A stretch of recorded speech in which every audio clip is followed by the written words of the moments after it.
વાની પત્રકાર પરિષદ આવો નિહાળીએ।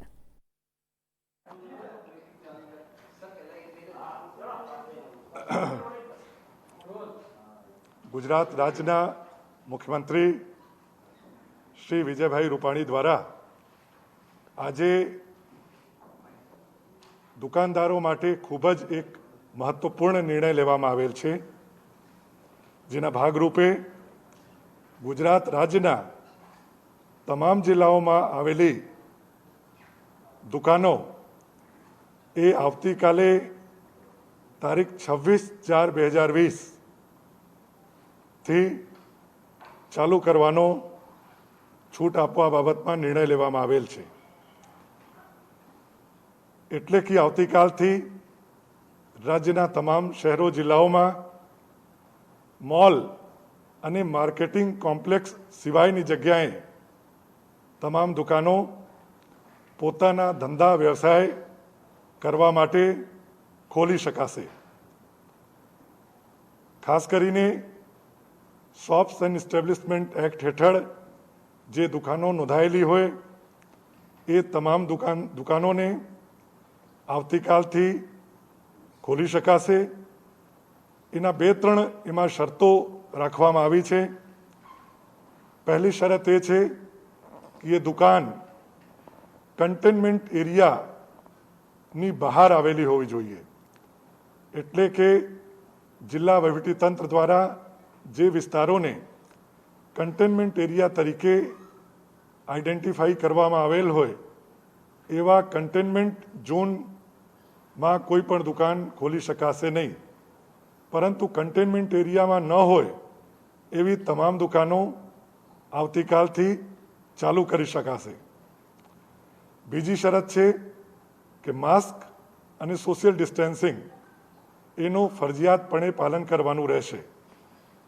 जे दुकानदार है त्यां काम करता जे कर्मचारीओ छे ए तमामे तमाम मास्क पहेरवानुं फरजियात रहेशे अने सोशियल डिस्टन्सिंग નું પાલન પણ કરવાનું રહેશે। ત્રીજી શરત છે કે જે સ્ટાફ એમની પાસે હોય નિયમિત સ્ટાફ એના 50% સ્ટાફથી દુકાન ચલાવવાની કામગીરી કરવાની રહેશે, જેથી દુકાનમાં બહુ ભીડભાડ ન થાય। એટલે આ 3 શરતોને આધીન પહેલી વાત કે કન્ટેનમેન્ટ એરિયા બહાર દુકાન આવેલી હોવી જોઈએ। बीजी शरत के मास्क अने सोशियल डिस्टन्सिंगનું ચોક્કસપણે પાલન કરવું જોઈએ અને ત્રીજી શરત કે જે નિયમિત સ્ટાફ હોય એના 50% ક્ષમતાથી દુકાન ચલાવવાની રહેશે।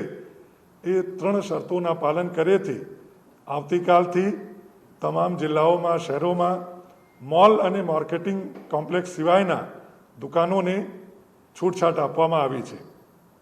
માનનીય મુખ્યમંત્રીશ્રીનો આ નિર્ણય राज्य में अलग अलग जिल्लाओं में शहरों में जनजीवन झड़पथी सामान्य थाय ए दिशा में जे श्रेणीबद्ध पगलाओ अत्यार सुधी लेवामां आवेला छे ए पैकीनुं एक खूब ज महत्वनुं पगलुं छे, जेथी शहरी विस्तारों में जिल्लाओं में जनजीवन खूब ज झड़पथी सामान्य थशे।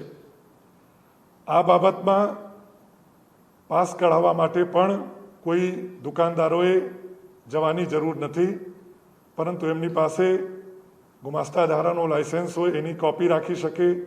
बीजू कोई ओळखना पुरावा अने काम करता होय एनो पुरावो होय तो ए पण एमां मान्य गणवामां आवशे। एटले दुकानदारोए दुकान शरू करवा माटे कलेक्टर कचेरी अथवा मामलतदार कचेरीनो संपर्क करवानो रहेशे नहीं। आ छूटछाट आपवानो पण माननीय मुख्यमंत्रीश्रीए खूब ज एक उदार अने मानवतावादी निर्णय कर्यो छे।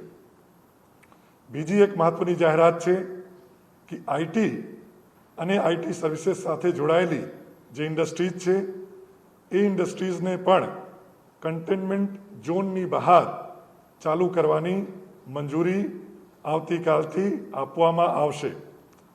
आईटी ना धंधा साथे जोड़ायेली होय अथवा आईटी रिलेटेड सर्विसेस साथे जोड़ायेली होय एवी तमाम इंडस्ट्रीज में आवतीकालथी 50% स्टाफ राखवानी शर्ते कंटेनमेंट जोन नी बहार ये शहर में आवती हो तो पण एने मंजूरी आपवानो निर्णय माननीय मुख्यमंत्री श्री द्वारा આજે લેવામાં આવેલ છે.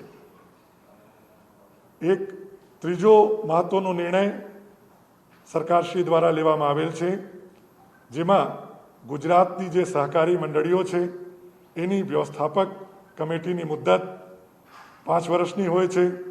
એ જે વ્યવસ્થાપક કમિટીની મુદ્દત પૂરી થતી હોય તો તેવી મંડળીઓની વ્યવસ્થાપક મંડળની મુદ્દત 31મી જુલાઈ એટલે કે 3 માસ માટે વધારવાનો મહત્વનો નિર્ણય પણ માનનીય મુખ્યમંત્રી શ્રી દ્વારા લેવામાં આવેલ છે. પરંતુ જો કોઈ પણ મંડળીમાં કોઈ કોર્ટના આદેશના કારણે ચૂંટણી વગેરે યોજવાની થતી હોય તો એ કોર્ટના આદેશને આધીન આ કામગીરી કરી શકાશે. પરંતુ સામાન્ય સંજોગોમાં 5 વર્ષની મુદ્દત પૂરી થયા પછી પણ 3 મહિના માટે સહકારી મંડળીઓની વ્યવસ્થાપક કમિટીની મુદ્દત લંબાવવામાં આવી છે. ગઈકાલે જે રીતે વાત થઈ હતી કે આજથી NFSA એટલે કે નેશનલ ફૂડ સિક્યોરિટી એક્ટ હેઠળના લગભગ 66 લાખ કુટુંબોને ઘઉં અને ચોખા 3.5 કિલો ઘઉં અને 1.5 કિલો ચોખા વ્યક્તિ દીઠ આપવાની કાર્યવાહી આજથી શરૂ થવાની હતી. આજે રાત સુધીમાં અમારી અપેક્ષા છે કે આશરે 10 લાખ જેટલા લોકો આ અન્ન વિતરણનો લાભ લેવાના છે. પરંતુ અત્યાર સુધીમાં જ જે NFSA કાર્ડ હોલ્ડર્સ છે લગભગ 4.5 લાખ જેટલા લોકો એ પોતાના રેશન કાર્ડના માધ્યમથી FPSના દુકાન ઉપરથી પોતાના ઘઉં અને ચોખા ખૂબ જ સારી રીતે સારી વ્યવસ્થામાં સોશિયલ ડિસ્ટન્સિંગ વગેરેના સાથે એ લઈ ગયા છે. જે સસ્તા અનાજની દુકાનો છે એનો સમય પણ સવારના 8 વાગ્યાથી રાતના 10 વાગ્યા સુધી કરવામાં આવેલ છે, જેથી લોકોને પોતાનું જથ્થા મેળવવામાં કોઈ પણ પ્રકારની તકલીફ નહીં પડે અને સારી રીતે વ્યક્તિ દીઠ 3.5 કિલો ઘઉં અને 1.5 કિલો ચોખા એ જે 66 લાખ રાષ્ટ્રીય અન્ન સુરક્ષા ધારા યોજના હેઠળ કાર્ડ ધારકો છે એ પોતાનો અનાજનો જથ્થો દુકાન ઉપરથી મેળવી શકે. અત્યાર સુધીમાં લગભગ 4.5 લાખ કુટુંબો પોતાનું અનાજ દુકાનો ઉપરથી લઈ ગયા છે. આજે મહત્વની આટલી બાબતો મારી પાસે છે. એ સિવાય શાકભાજીની આવક 1,15,000 ક્વિન્ટલ જેટલી છે. ફળની આવક પણ 5,000 ક્વિન્ટલ જેટલી છે. દૂધની વિતરણમાં ડિસ્ટ્રીબ્યુશનમાં થોડીક વધારો થયો છે અને આજે લગભગ 48 લાખ લીટર દૂધનું વિતરણ થયેલ છે. માર્કેટિંગ યાર્ડ 112 જેટલા ખુલ્લા છે, જેમાં અત્યાર સુધીમાં 5,60,000 ક્વિન્ટલ આવક થયેલ છે અનાજની, જે પૈકી ઘઉં લગભગ 3 લાખ ક્વિન્ટલ અને એરંડા લગભગ 1,56,000 ક્વિન્ટલ એ માર્કેટમાં આજે આવેલ છે. ધન્યવાદ.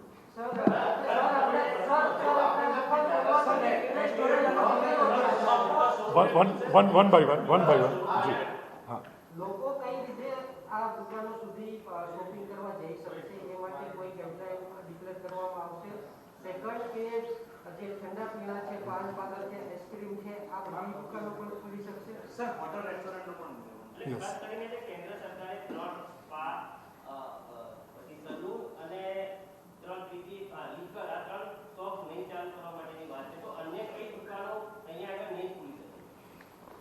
અત્યારે જે શોપ એન્ડ એસ્ટેબ્લિશમેન્ટ એક્ટ હેઠળની જે દુકાનો છે, જેમાં કાલે જે રીતે વાત થઈ ચશ્માની દુકાનનો સમાવેશ થાય, સ્ટેશનરીની દુકાનનો સમાવેશ થાય, જનરલ પ્રોવિઝનના સ્ટોર્સ હોય, બીજા નાના મોટા વ્યવસાયો હોય, એ ચાલુ કરવા માટેની છૂટ અત્યારે 50% સ્ટાફ સાથે અને સોશિયલ ડિસ્ટન્સિંગ રાખીને એ રીતે કરવામાં આવશે એવી સૂચના છે.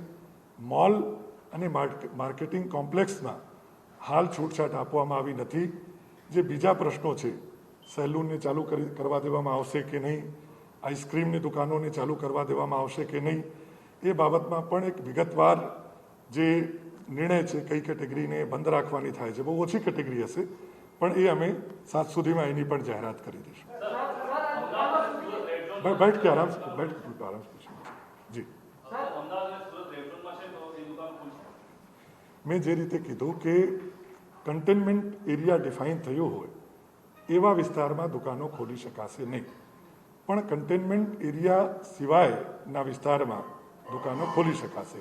એ અમદાવાદ, સુરત અને રાજકોટ, બડોદાને પણ લાગુ પડે છે. સર, કેટલા કંટેનમેન્ટ આપણે કેટલા અત્યારે વર્તમાન સમયમાં કેટલા એ જિલ્લા વહીવટીતંત્ર દ્વારા નક્કી કરવામાં આવેલ છે અને બધાને જાણકારી છે.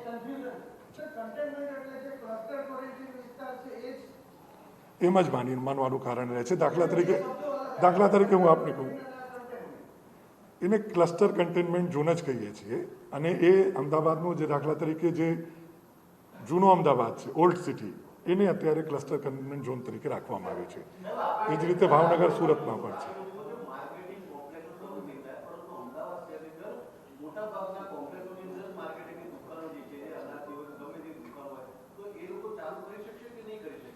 નહીં, હાલ જે છૂટક દુકાનો છે, ઇન્ડિવિજ્યુઅલ શોપ્સ છે, એને ચાલુ રાખવાની મંજૂરી આપવામાં આવી છે. માર્કેટિંગ કોમ્પ્લેક્સ હોય ત્યાં લોકોની અવરજવર વધારે હોય, મોલ્સ હોય ત્યાં લોકોની અવરજવર વધારે હોય, એને હાલના તબક્કે છૂટછાટ આપવામાં આવી નથી. પછી વિચારણા કરીને એમાં જો કોઈ પણ ફેરફાર કરવાનો થશે તો ભવિષ્યમાં કરવામાં આવશે. જી,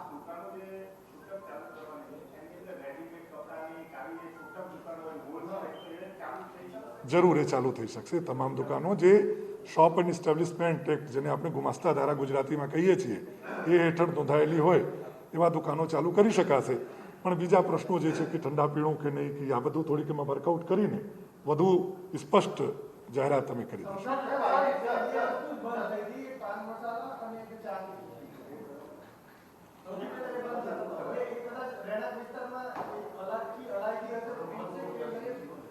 અત્યારે પાન મસાલા અને પાનને એ દુકાનો તો ચાલુ કરવાના નથી જ. એ તો બિલકુલ પાકું અને સ્પષ્ટ છે.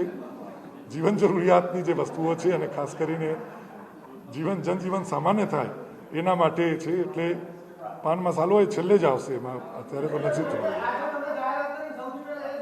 નહીં ખુલે એને બંધ કરાવશું. સવાલ આની અંદર એ છે કે લોકો કઈ રીતે આની અંદર જઈ શકે, લોકોને છૂટછાટ આપવામાં આવશે લોકડાઉનમાં? આ દુકાનો તો આપણે ખોલી દઈએ છીએ, પણ લોકો કઈ રીતે જઈ શકે? લોકોને પણ જો દુકાન ખુલે છે તો ચોક્કસપણે દુકાન ઉપર વેપાર થાય, એ જ એનો ઉદ્દેશ્ય છે કે લોકો જઈ શકે, ત્યાં જરૂરિયાત મુજબની વસ્તુઓ લઈ શકે.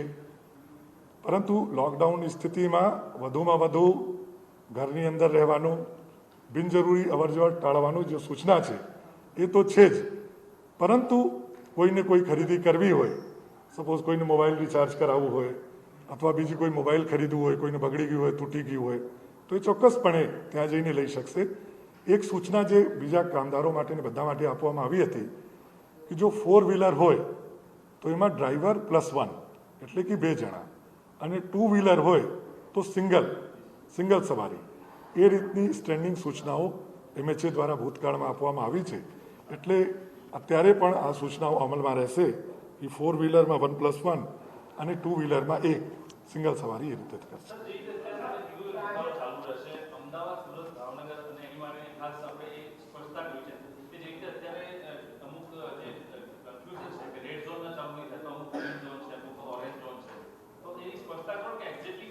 હું ફરીથી કહું છું કે red zone, green zone, orange zone એ કરતાં 2 જ વિભાગ છે. એક કે જેને આપણે કન્ટેનમેન્ટ ઝોન કહીએ છીએ. અમદાવાદમાં દાખલા તરીકે કોટ વિસ્તાર, ઓલ્ડ સિટી એરિયા, એ સિવાયનો વિસ્તારમાં દુકાનો ચાલુ રાખી શકાશે એવી હાલ સૂચના છે. ટાઈમ જે રેગ્યુલર સમય છે. ના, એવું કાંઈ નહીં. સવારથી સાંજ સુધી દુકાનો ખુલ્લી રાખી શકાશે, જે સ્ટેન્ડર્ડ ટાઈમ છે. આપ જાણો છો એમ દુકાનો લગભગ 11 વાગ્યાની આજુબાજુ ખુલે છે અને 6, 6:30, 7 સુધીમાં બંધ થાય છે.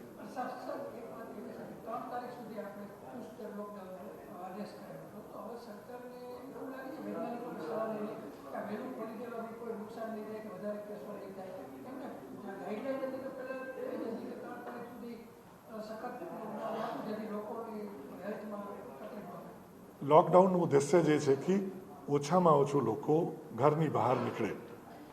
અને લોકડાઉન જ્યારે પીક ઉપર હતું ત્યારે પણ દવાની દુકાન, દૂધની દુકાન, કરિયાણાની દુકાન, પછી શાકભાજીની દુકાન, ફ્રૂટની દુકાન, એને તો છૂટ આપવામાં ત્યારે પણ આવી હતી. પછી ધીમે ધીમે જનજીવન સામાન્ય થાય એટલે શ્રેણીબદ્ધ પગલાઓ લેવામાં આવ્યા. હવે શહેરી વિસ્તારોમાં અને નગરપાલિકા વિસ્તારોમાં, ગ્રામ્ય વિસ્તારોમાં જે છૂટક દુકાનો આવેલી છે એ દુકાનો પણ ધીમે ધીમે શરૂ થાય અને રાબેતા મુજબ જનજીવન સામાન્ય થાય એ ઉદ્દેશ્ય છે. પરંતુ આજે પણ જે એડવાઇઝરી છે તો એ જ છે કે મિનિમમ આપણે બહાર નીકળવું જોઈએ. જ્યારે પણ બહાર નીકળીએ ત્યારે માસ્ક આપણે પહેરવું જોઈએ, આપણે બધાએ પહેરવું જોઈએ, અને બને ત્યાં સુધી સોશિયલ ડિસ્ટન્સિંગનું આપણે પાલન કરવું જોઈએ. અને હાથ સાફ કરવાનું ને ધોવાનું એ તો જનરલ સૂચનાઓ છે જે આપણે સૌને લાગુ પડે છે. બિનજરૂરી રીતે કોઈએ પણ અવર જવર કરવાનું ટાળવું જોઈએ. પરંતુ આજે નહીં તો કાલે ધીમે ધીમે બધી વસ્તુઓને એક પેટર્ન ઉપર લાવવું જ પડશે. અને મને લાગે છે કે આ આપણે 20મી તારીખથી વન બાય વન ઘણા બધા પગલાઓ લઈએ છીએ.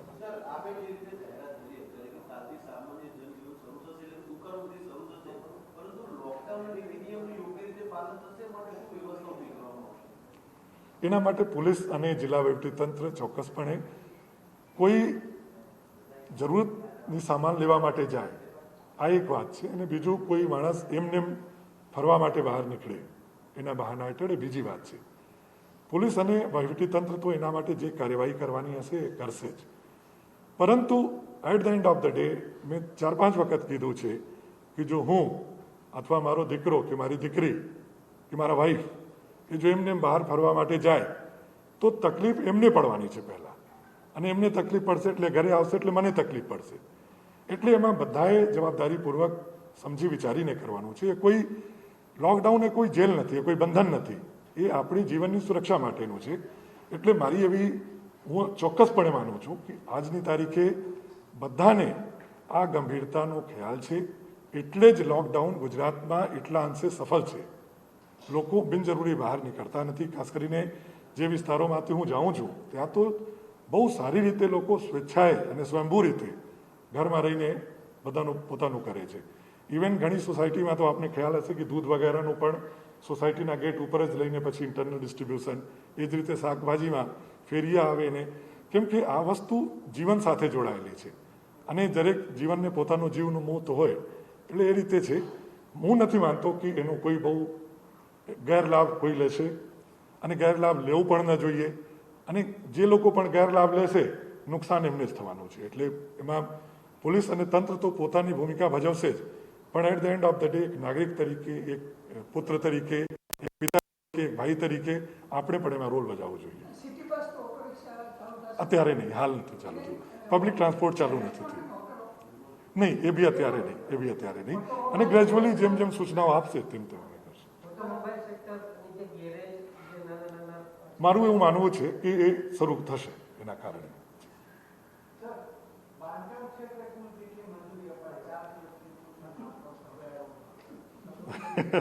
હું જોઈને તમને કહું ને, આઈ એમ સોરી, આજે પણ મારી પાસે નથી.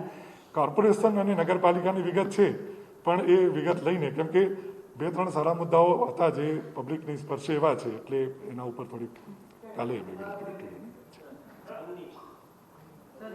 હિન્દીની શું જરૂર એમાં? જી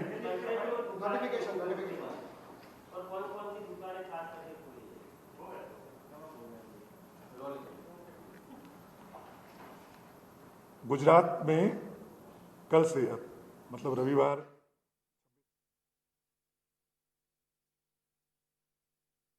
જેમાં ગુજરાત સરકારનો મહત્વનો નિર્ણય ખાસ કરીને દુકાનદારો માટે આપને જણાવી દઈએ કે મોલ અને મલ્ટીપ્લેક્સ કોમ્પ્લેક્સ સિવાયની દુકાનો આવતીકાલથી ખુલશે. આવતીકાલ એટલે કે તારીખ 26થી તમામ જે જીવન જરૂરિયાત માટેની દુકાનો જે છે તેને ખોલી દેવામાં આવનાર છે. દુકાન ધંધા 50% સ્ટાફ સાથે ખુલશે. કુલ 3 શરતોનું પાલન કરવાનું રહેશે. એક તો સોશિયલ ડિસ્ટન્સિંગ, લોકડાઉનના નિયમોનું પાલન કરવાનું રહેશે, દુકાનમાં ભીડભાડ ન થાય તેની તકેદારી રાખવી પડશે, અને 50% સ્ટાફ સાથે જ તે કામ કરી શકશે. ત્યારે ખાસ કરીને દુકાન કન્ટેનમેન્ટ ઝોન બહાર હોવી જોઈએ તે પણ એક શરત છે.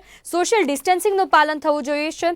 ત્યારે દુકાન શરૂ કરવા માટે કોઈ અધિકારીની પરવાનગી લેવાની જરૂર નથી. દુકાન ખોલવા કે બંધ કરવા માટેનો પણ કોઈની પરવાનગી લેવાની જરૂર નથી. આઈટી અને આઈટીના કામકાજની સાથે સંકળાયેલી જેટલી પણ ઇન્ડસ્ટ્રીઝ છે તેને પણ આવતીકાલથી તેનું કામકાજ શરૂ થઈ જશે. 50% સ્ટાફ સાથે તેને પણ શરૂઆત કરી દેવામાં આવશે. જો કે હેર સલૂન, પાન મસાલાની દુકાન અત્યારે નહીં ખોલવામાં આવે, જે પ્રમાણે સીએમઓ સચિવ અશ્વિની કુમારે જણાવ્યું. સાથે જ આપને જણાવી દઈએ કે કોટ વિસ્તારમાં પણ દુકાન ખુલશે નહીં. સ્પા અને ખાસ કરીને જો વાત કરીએ તો સ્પા અને પાન મસાલાની જે દુકાન છે તે બંધ રહેશે, તે ખુલવાની નથી. મુખ્યમંત્રીના સચિવ અશ્વિની કુમારની પત્રકાર પરિષદમાં ઘણી મહત્વની બાબતો તેમણે જણાવી છે. દુકાનો ખોલવા માટે કુલ 3 શરતોનું પાલન કરવાનું રહેશે. તમામ દુકાનો જે છે તે 26 તારીખથી શરૂ થશે. જીવન જરૂરિયાતને લઈને જેટલી પણ દુકાનો છે તે આવતીકાલથી ખોલી દેવામાં આવશે. જોકે તેને ખોલવા માટે કોઈ અધિકારીના પરવાનગીની જરૂર નથી. દુકાન ખોલવા માટે કે બંધ કરવા માટે પણ કોઈ પરવાનગીની જરૂર નથી.